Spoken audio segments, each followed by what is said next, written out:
My name is Tyra Francis, and I got diagnosed at the age of 23 with stage 3 inflammatory breast cancer. It came so sudden. Everything was going perfect. I just started a new job. I just got enrolled again in school, starting a new semester, and I found out the horrible news that, hey, you have cancer. So it all started out as blood coming out of a single duct out of my nipple. And I went to the emergency room, and they pretty much told me that it didn't look like anything serious. It could be cancer. I told her no, because it doesn't run in my family. And just no, because I'm young. I'm 23. Like, how in the world can a 23-year-old get cancer? It's mind-blowing to me. I woke up one morning, and out of nowhere, I just started feeling weak. I touched my breast and I realized it was really warm and swollen at the time, and I couldn't believe what was happening. I didn't know what was going on. And I had a fever, I was burning up. Went to the emergency room. They gave me antibiotics. So pretty much they were treating me for infection the whole time because I kept on getting these reoccurring so-called infections. They called the doctor that was taking care of me. She did a sonogram, a mammogram, everything came back negative. And the next day, I ended up going into the emergency room and they had to stitch up my breast. I didn't even know it was cancer. I just thought it was an infection. And then I had a lump. I remember going into the emergency room. She called me into the little cubicle behind the curtains, and it was me and my mom. She just said pretty much, hey, you have cancer. She said it so cold, with no type of emotion. And I just immediately ran out of the emergency room, and my mom ran behind me. And that day, she's just Tyra, talk to me, talk to me, talk to me. And I was I don't want to talk. I don't have anything to talk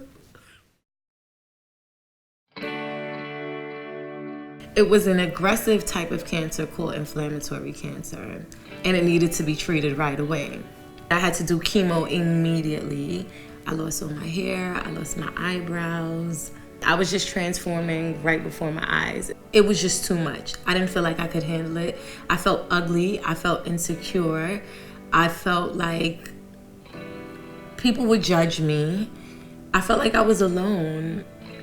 I also had to take a semester off from school. Mind you, I was close to graduation.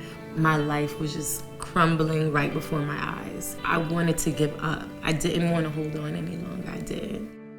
I sort of felt ashamed, and I didn't want anybody to have a pity party for me. It's either you're gonna fake this until you make it, or you're just gonna show the world hey, I'm sick. This is what's going on with me. So I chose the first option. I'm gonna fake it until I make it. I did my makeup. I had the best custom-made wigs. I dressed from head to toe. I wore heels every time I went to chemo. With everything that was happening, I felt like I wanted to be normal again, and this was my way of doing it. Then there was making the decision of getting both my breasts removed. Knowing that they would be taken away from me, I felt like there was no way I could camouflage it and pretend that, hey, yeah, my breast is still there. And nevertheless, I showed them off. I was proud of those girls. I remember waking up and then looking down and boom, my breasts were gone.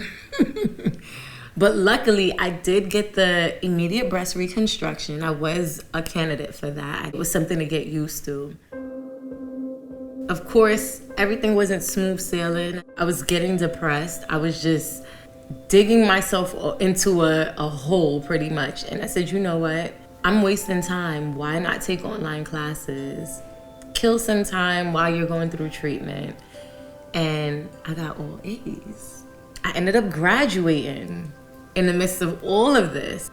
I just feel accomplished. Then I met the founder of 5 Under 40, Jennifer, and she's another person that I love and I hold close to me because she's seen something in me that I didn't see in myself, and she's seen strength and courage, and I didn't see that. Oftentimes, us as human beings, we don't realize how strong we are, and it takes another human being to notice that for us to actually take heed to something like that, and pretty much that's what it was with Jen.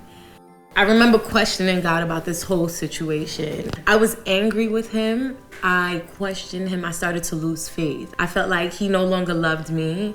I felt like he was also trying to punish me, but I didn't know for what reason. And it took me a while for me to get to this point. I realized that I overcame this whole situation and I got most of my strength from him. They say that God gives his toughest battles to his strongest soldiers, and I believe I'm one of them.